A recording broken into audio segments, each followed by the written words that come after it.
राजनीति के आंगन से जुल्म की दुनिया तक, ग्रामीण इलाकों से शहर की गलियों तक, प्रदेश की हर छोटी बड़ी खबर से। नमस्कार, आप देख रहे हैं तेजस्वी न्यूज लाइव उत्तर प्रदेश। सोनभद्र जनपद से हमारे संवाददाता रवि सिंह की खास रिपोर्ट। संयुक्त खनन निर्देशक ने कोरगी बालू साइट की किया जांच व डंप स्थल की भी कराई नापी। क्षेत्रीय विधायक हरिराम चेरो के नियम 56 के तहत दी गई सूचना व शासन को दिए गए पत्र के क्रम में खनन निर्देशक रोशन जैकब के निर्देश पर हुई जांच।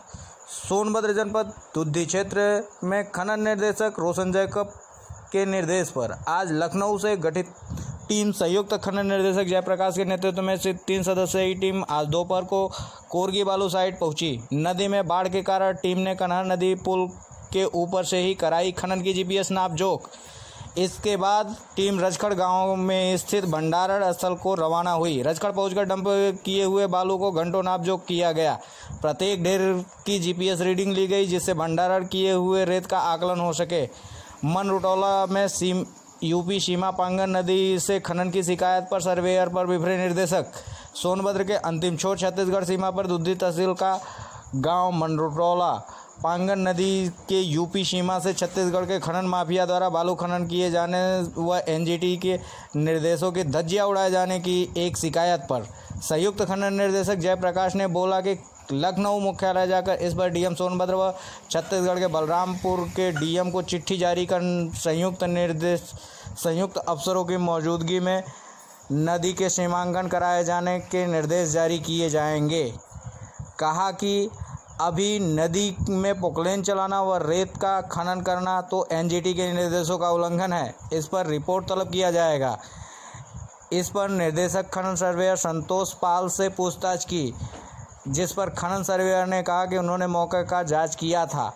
लेखपाल कुंदन कनौजिया ने कहा था कि यूपी से खनन नहीं हो रहा है, इसलिए वे कोई कार्रवाई नहीं कर पाए। शिकायत पर दोनों अधिकारियों ने वहां ग्रामीणों के सामने खनन को यूपी सीमा में बताया था, लेकिन अधिकारियों को गलत रिपोर्ट कर दी थी, जिस पर विफरते हुए संयुक्त खनन निर्देशक जयप्रकाश ने पांगन नदी में सीमांकन कराए जाने की बात कही। धन्यवाद।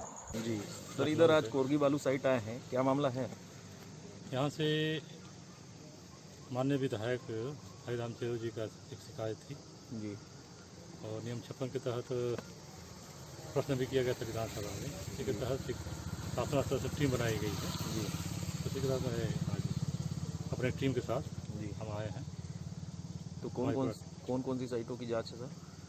और यही पीपरडी है और दूसरा साइड जो है यही है, तो दोनों साथ ही में है कि पीपरडी का है। तो सर क्या पाया आपने यहाँ जांच में? अभी तो बारिश हो रही है, काफ़ी गड्ढे बढ़ गए हैं जी, और इसे जीपीएस ले लिया गया है, नाप ले लिया गया है जी। और स्थिति देखी जा रही है। फिर जो है अपना जो ही रिकॉर्ड है देखे जा रहे हैं सर छत्तीसगढ़ सीमा पे भी मनरुटोला में एक खनन साइट हुई है और छत्तीसगढ़ के ठेकेदार हैं और बालू उठा रहे हैं यूपी सीमा से पांगन नदी से, और खबरें बराबर छप रही हैं, उसके बाद भी कोई कार्रवाई नहीं अमल में लाई जा रही है। ऐसा क्यों हो रहा है? अब चूँकि हमारे सर्वेयर ने बताया अभी थोड़ी देर पहले कि वो छत्तीसगढ़ का ही ये इलाका है। लेखपाल ने बताया कि हमारे क्षेत्र में नहीं है। फिर भी हम जो है यदि इसका वो मिल जाता है, शिकायत मिल जाती है, तो हम अपने डायरेक्टर से डीएम को लिखवा देंगे यहाँ से कि आप जो है वहाँ के डीएम को करके दोनों को नपाई करा दी जाए, ताकि वास्तविक स्थिति पता चल जाए और जहाँ भी हो अवैध खनन हो रहा है तो उस पर कार्रवाई की जाएगी।